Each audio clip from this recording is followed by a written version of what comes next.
1 2 3 4 5 6 7 8 9 10 11 12 13 14 14 зина рӯзи 14 феврал рӯзи ҷаҳонии ошиқҳо рӯзи ҳадияи китоб.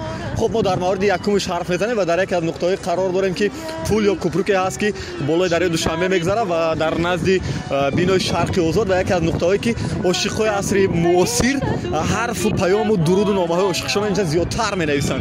ما همین یک اقدام جاری کردیم، چند نقطه‌های معروف شهر را می‌گیریم و 14 پیام یا نامه عاشقی کریاتیو غیر عادی را برای شما معین می‌کنیم. با صفت باشه، کریاتیو باشه، کوتاه باشه و صمیمی باشه. میریم. یکی از پول‌هایی است که اینجا زیاد می‌نویسن. عادی ترینش این. خب اینجا دوستانه علاقه پیدا شد که جمع ده برابر love you. love you. خب ادامه همین برام عجیب است.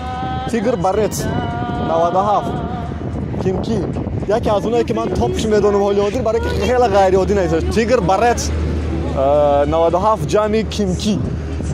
خب این پارول میتونه بین دو عاشق باشه و ما ادامه میتیم بازم برای یافتن نامه تاپی بعدی. خب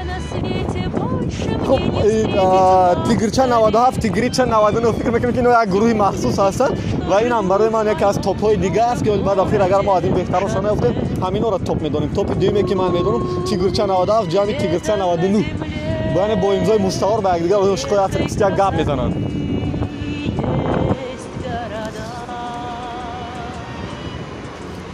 حتی ببینید این پول فقط اظهار محبت نیست، حتی مثلا میتونه بگید که آ جمعی او جمعیشه برابر دوگانه، یعنی اظهار دوستی هم میکنن در دیگر در این پول مینویسن.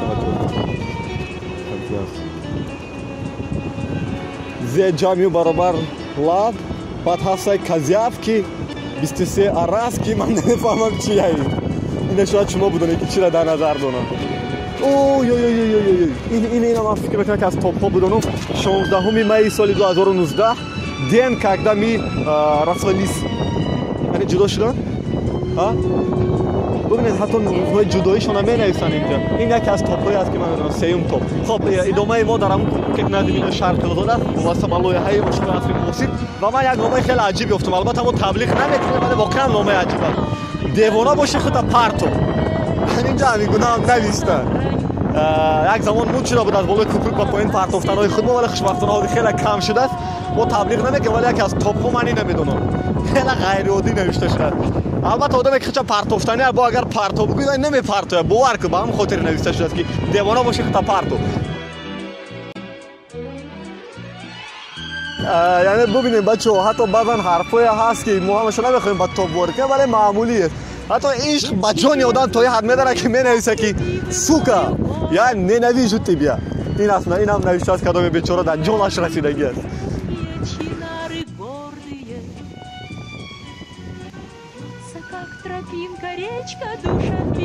خب حرفایی که تازه نوشته شده سال 2019 2020 20 بیا یا نه یا دیل 2019 2020 در پس دیوی خلاصا بعد حرفایی است که نمیشد خونده.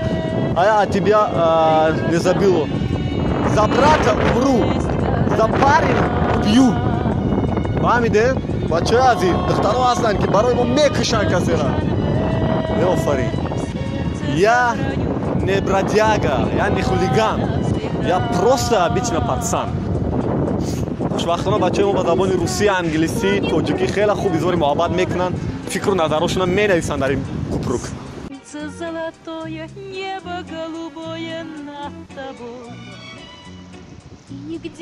یکی از تاپ‌های دیگه که پنجم تاپی ما فقط در این کوپروک میشد همین نامه است.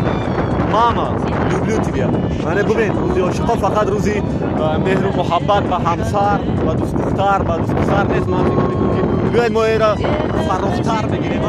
پدرمون را دوست می‌داریم، مادرمون را دوست می‌داریم، برادرمون را دوست می‌داریم. مثل همین نامه‌ای است که ماما люблю тебя. این یکی از تاپ‌های پنجه که من اینجا برای خودم معین کردم تا اون می‌مونه. بازم ادامه می‌دیم.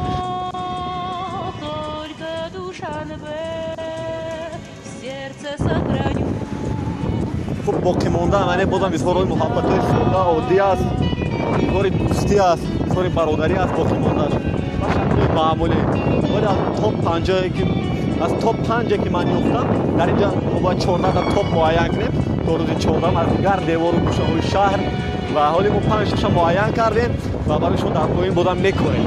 Аммо бовар дорам ки дар дигар нуқтаҳои шаҳри Душанбе агар шумо ҳамин гуна девору кӯчаву танкӯчаҳо мебинем ки мардум ва ҷавонон зиёдтар изҳори муҳаббату дӯстӣ ва ошиқӣ кардан, барои мо дар зери ин видео коммент кунем ки ман ҳатман ба он нуқта рафта аз он нуқтаам видео мегирам ва то 14 феврал мо ҳамарӯза дар саҳифаи фейсбукии Радио Ватан ин видеоҳоро мекорем. Ин як иқдоми хеле ҷадид ва мунсифонаву софдилонаи Радио Ватан аст барои ошиқҳои асри муосир. Ва пеш. Сердце сохраню я навсегда.